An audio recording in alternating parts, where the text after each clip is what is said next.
بسم الله الرحمن الرحيم. السلام عليكم ورحمة الله وبركاته.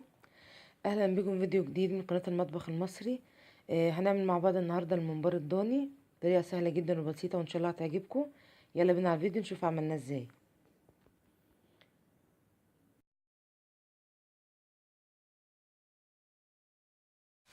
دلوقتي انا حطيت البصلة على النار، انا بشرها بصلة كبيرة.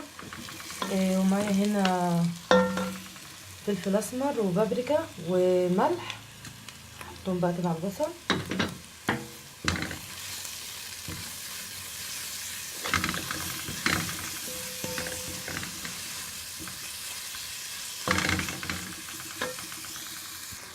انا زودت كمان شويه زيت، حاسه ان هو بيشرب الزيت كده. هشوحه بس بسيط وهنزل بقى بالطماطم. دلوقتي بقى هنزل بعصير الطماطم،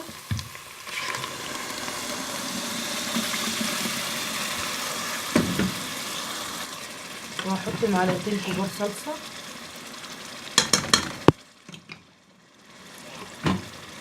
كده، وهنسيبها بقى كده لحد ما تتسبك ونشوف ان شاء الله هنعمل ايه مع بعض.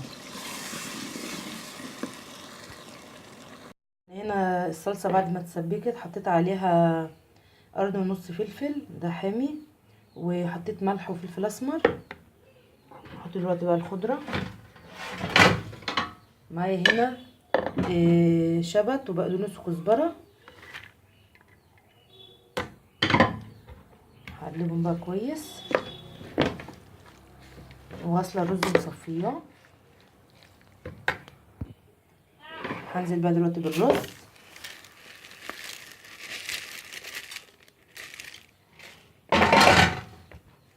وهقلب بقى كويس. هقلبه ونرجع مع بعض تاني. ودي خلطة الممبار جاهزة معانا. عندي هنا الممبار، ده ممبار ضاني. انا قلبته ونضفته كويس، ونقعته في خل وليمون. انا نقعه من امبارح. بعد كده النهارده انا غسلته كويس برضو، وقلبته تاني وغسلته ونقعته برضو في الخل والليمون لمدة ساعتين او يمكن اكتر من ساعتين كمان. ما شاء الله زي ما احنا شايفين كده، ما شاء الله زي الفل معايا اهو. دلوقتي بقى هنحشيه. جبت كده طرف الممبار، هدخله كده في الام كده، وهمسك كده القمع بالطريقه دي كده، دول هيبقوا ماسكينها. وهبتدي بقى ايه، هحط الرز بقى هنا كده، وهزقه كده بالمعلقه.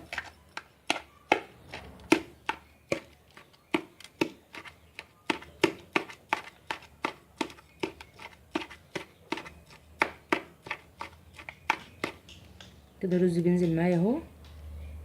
هنبططه بس كده لتحت اهو، اهو تاني.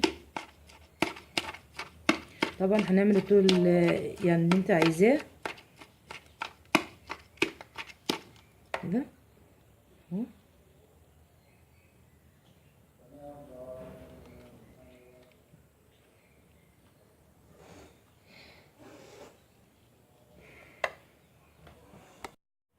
وهنبططه كده زي ما قلنا كده، عشان ما يفرقعش معانا في الميه. انا اعمل الطول ده اهو، اقطعه بقى كده بالسكينه.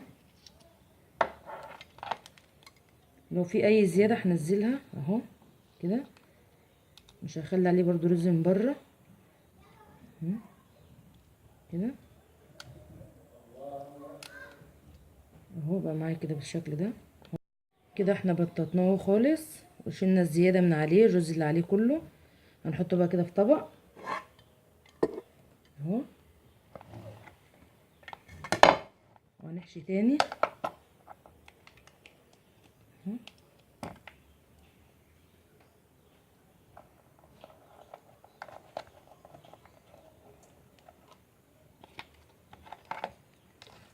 اهو.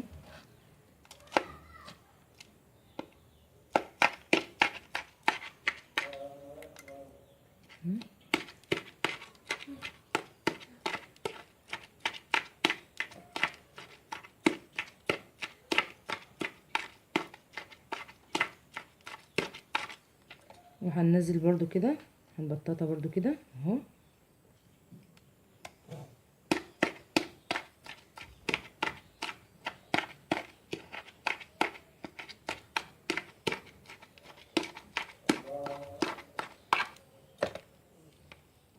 كده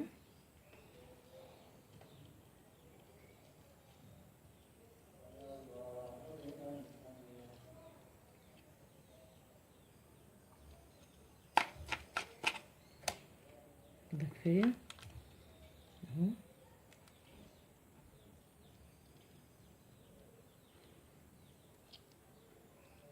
نقطع برضو كده، بقت معانا كده بالشكل ده اهي. نحطها برضو في الطبق، وهنخلص بقى بقية الكمية بالطريقة دي، ونشوف ان شاء الله بعد ما نخلص. حشيت كده الكمية كلها معايا. هنا حطيت مية على النار وفيها بصلة كبيرة وبهارات لحمة وشوية فلفل اسمر، حطيت ورق لوري. هنزل بقى دلوقتي بالممبار كده. مجرد ما هينزل في المية السخنة هيلم من الجانب ده والجانب ده كده.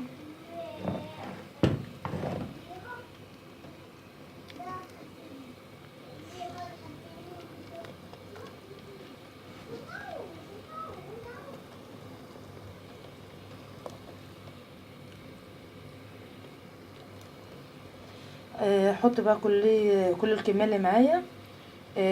اول ما هيغلي شويه كده هوطي عليه النار ونشوف ان شاء الله بعد ما يستوي. كده الممبار استوى معانا. انا حطيته في المصفى عشان ينزل كل الشوربه اللي هي فيه دي، وان شاء الله كده هقليه ونشوفه مع بعض. كده بقى دلوقتي في الزيت كده.